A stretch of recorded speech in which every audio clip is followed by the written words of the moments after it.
Hello guys, Zondri here and welcome back to a brand new video. It's 2020 and we are going to build a lot of PCs this year. So get subscribed and press the bell icon so that you will get notified next time I upload a new build. This build is going to cost rupees 50,000 only. If you are into gaming and you are into editing as well, then this will be one of the best PCs that your money can get. Not just that, but I also did 4K editing on this PC and I'll talk about my experience in later part of this video. Without wasting any time, let's get started. First of all, let me mention couple of rules. First one, we are only going to consider brand new parts and their current pricing. We are not going to talk about second-hand parts in this video. Second point, we are going to consider pricing from Prime ABGB and mdcomputers.com, these websites only, because it's easier for me to gather pricing from there. But if you go into offline stores and decide to buy these parts, then you may get those parts for 500 or 1000 rupees cheaper, or the overall cost, if it's online costing you about 50,000 rupees, you may get it for about 48 or 49,000 rupees in offline stores. And as all this is set, let's get started. First of all, let's talk about the first part, which is going to be Gigabyte's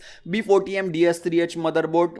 As the name suggests, this is a B450 series motherboard, meaning we are going to use an AMD series processor only. This motherboard will get the job done. All the things that you need are present in this motherboard, so do not worry about this. Not just that, if you decide to upgrade to let's say 3700X or 4700X in future, then this motherboard will be good enough for those processors as well. When it comes to processor, we are going to use AMD's Ryzen 5 3500. This is a third generation processor, 6 cores and 6 threads, costing you just about 10,500 rupees. That pricing is fantastic for a 6 core CPU. 3500 performs like a beast. There is no doubt that when it comes to editing, you need a very good processor, and Ryzen 5 3500 will provide you that. When it comes to graphics card, we are going to use the brand new GTX 1650 Super. Now there was a lot of disappointment with the regular GTX 1650 because everyone was expecting it to perform little bit better. I mean, at the price tag of 10 to 12,000 rupees or 13,000 rupees, it was supposed to perform like that, but it was performing more like 8 or 9,000 rupees graphics card. But that's not the case with 1650 Super. 1650 Super performs very good. We'll talk about the gaming benchmarks in later part of this video. Now talking about the power supply,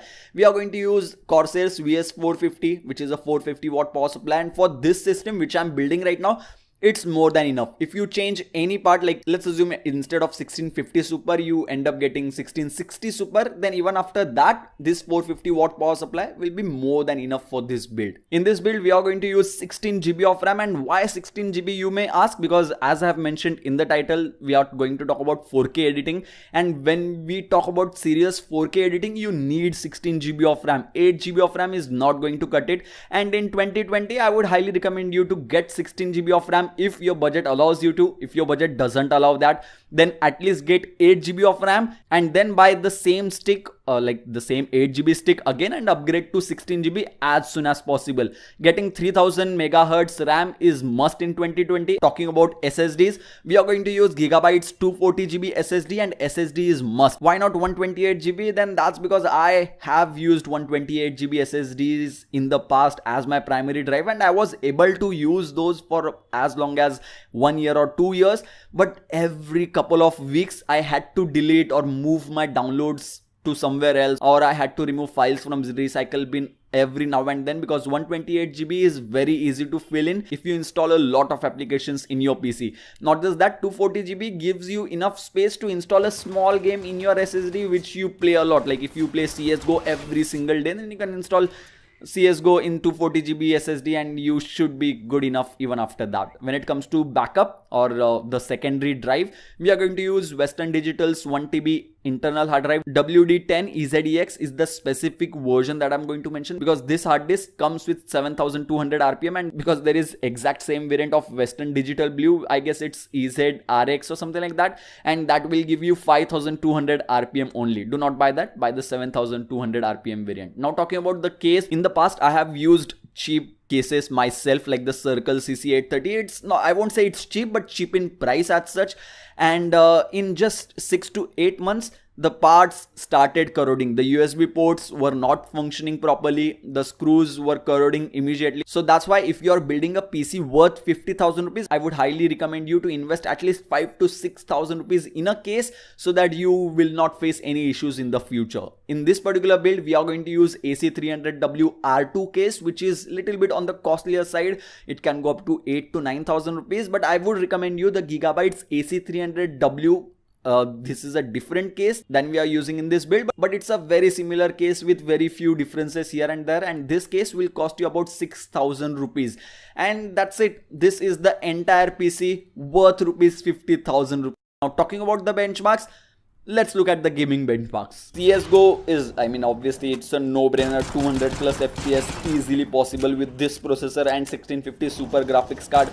No issues over here. Far Cry 5 also with high settings did not give any issues.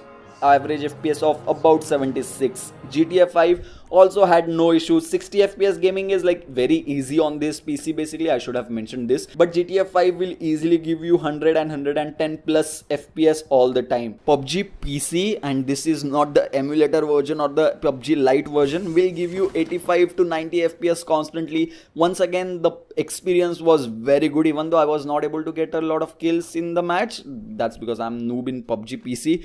But the performance was fantastic once again. Project Cars was able to shell out constant 80 plus or 85 plus FPS, no issues over there. Rise of the Tomb Raiders was also able to shell out almost 100 FPS, average FPS of 98. Once again, this gaming performance is fantastic. Now this is the gaming performance I like to see in a 50,000 rupees PC build.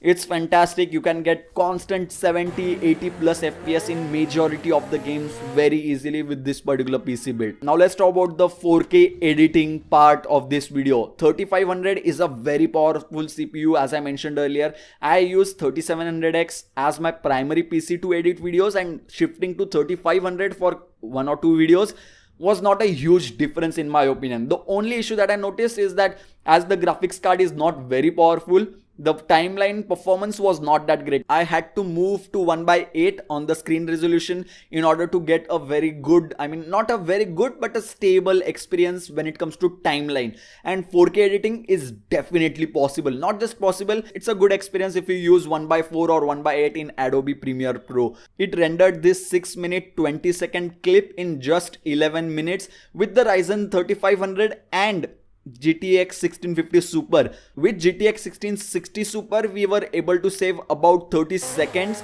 but the price difference and the rendering difference is not that huge in my opinion. But when it comes to gaming, obviously 1660 Super has its advantages. I'm also going to do a video on 1650 Super against 1660 Super, so subscribe to the channel if you haven't already.